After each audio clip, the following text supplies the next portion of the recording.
के लिए आप क्या कानून बनाएंगे, क्या करेंगे? मैं आपको बताना चाहूँगी, जब हमारी सरकार थी, जब वसुंधरा राजे जी मुख्यमंत्री थी, उन्होंने बहुत उस समय हवेलियों के संरक्षण के लिए कमेटी भी बनी थी और उस समय बहुत कुछ काम भी हुआ था इस दिशा में। उसके बाद सब जानते हैं कांग्रेस सरकार आई, उनको बिल्कुल ना तो धरोहर की परवाह थी, ना उनको विकास की थी, ना विरासत की थी, ना उनको रोजगार देने की कुछ परवाह थी।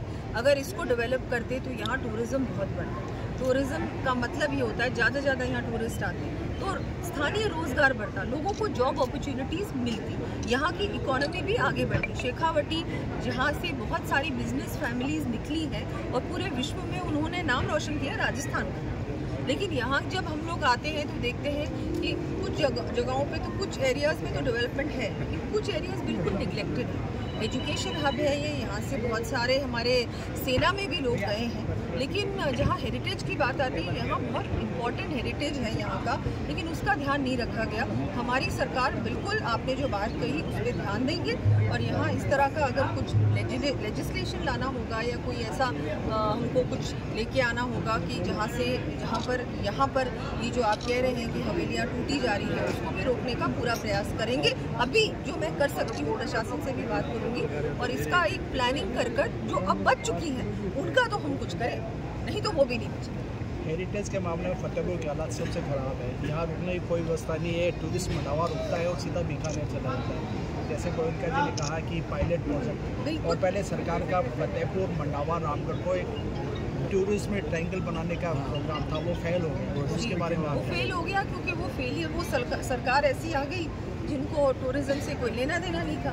वो सिर्फ बड़ी बड़ी बातें करते थे, धरातल पे कुछ नहीं होता था। लेकिन ये वाली सरकार ऐसी नहीं है, बीजेपी की सरकार।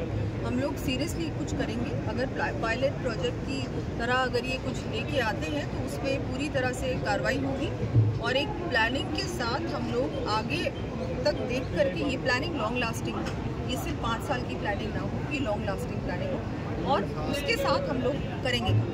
एक सवाल पूछते हुए मेरे मन में भी पीड़ा है, आप जिस रास्ते पे आई है, कल शाम 4 बजे तक उस रास्ते को देखते हैं तो आप खुद महसूस करते हैं रास्ते पे चलते कैसे हैं? यहाँ से प्रवासी लोग आए हैं, गंदगी गिरते हैं, सड़कें टूटी, आप आई, प्रशासन ने रातों रात, और काफ़ी यहाँ पर विदेशी सैलानी आती है। एक मिनट, PWD में डिस्क्राइब है, क्या फतेहपुर नहीं पूरे राजस्थान में ऐसा कार्यक्रम नहीं बन सकता कि सड़कें टूटे? तो आपको, अगर आप अखबार पढ़ते होंगे तो आपने देखा होगा कि हम लोग इसको शुरू कर रहे हैं जैसे ही बारिश रुकेगी, क्योंकि इस बार विशेष आशीर्वाद रहा है इंद्र भगवान का राजस्थान पर, और इस बार बहुत बारिश आई है पूरे ही राजस्थान में, पहले से बहुत ज़्यादा।